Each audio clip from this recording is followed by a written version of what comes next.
Mr. President, I want to thank the chairman of the VA committee for working with Senator McCain. Senator from Oklahoma. To get a bill. I support Senator Sessions in the budget points of order on this bill. And I take exception to some of the statements of my colleague from Vermont. If you, as was reported yesterday, if you look at the patient list for many of the primary care doctors in the VA, they're half of what the average practicing physician outside of the VA is. And when you drill down on those, many of them have patients that have been deceased for years. About 10 to 15% of their patient list has never been to the VA or came once and from a different state or was transferred from somewhere else. So what you actually see is the patient load in the private sector about 2.5 times what the patient load is in the VA. I have no doubt we need to increase the number of physicians in the VA, but we also markedly need to increase the amount of output that those physicians perform. The other thing that's important in this bill is the transparency that I don't believe has been mentioned that will actually allow veterans to know the quality outcomes of where they're being treated and the credentials of those that are treating them. Those are important factors for care. Our veterans deserve the best care. And I agree with the chairman of the Veterans Committee that we have the vast majority of our VA employees are hardworking employees. But there are some that aren't. And our lack of oversight and the lack of management expertise at the VA is now exploded into things that are going to continue to be exploded. We hear every day new whistleblowers coming forward on the problems in the VA. And it's not just scheduling. It's lack of truthfulness in a lot of other areas.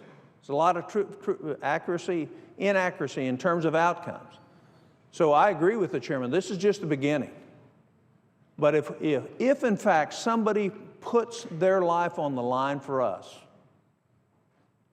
we certainly at a minimum ought to make sure that we don't just have words that say we're going to give you health care if you're an injured returning war veteran, that we actually give that care and it meets the standard of care that we'd want for anybody in our family.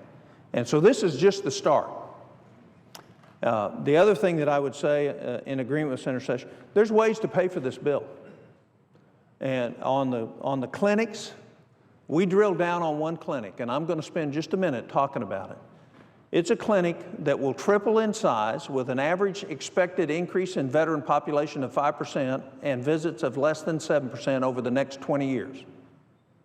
So it's going to go from 50,000 to 190,000 square feet. We're going to spend $188 million for that facility, pay $40 a square foot per year for it on a rate of increase of 4% in part of the lease.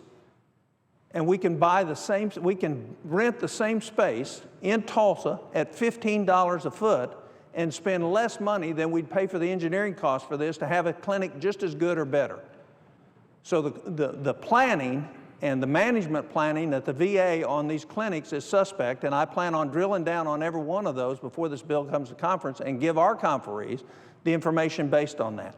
Because we're going to spend emergency money, as the chairman would like to do on this, and we ought to make sure there isn't a penny that's wasted. So we can do it better, we can do it for less money, and we can do it in the confines of what we're actually going to see. The final thing is I would say again to my colleague from Vermont, I appreciate his willingness to compromise on the issues.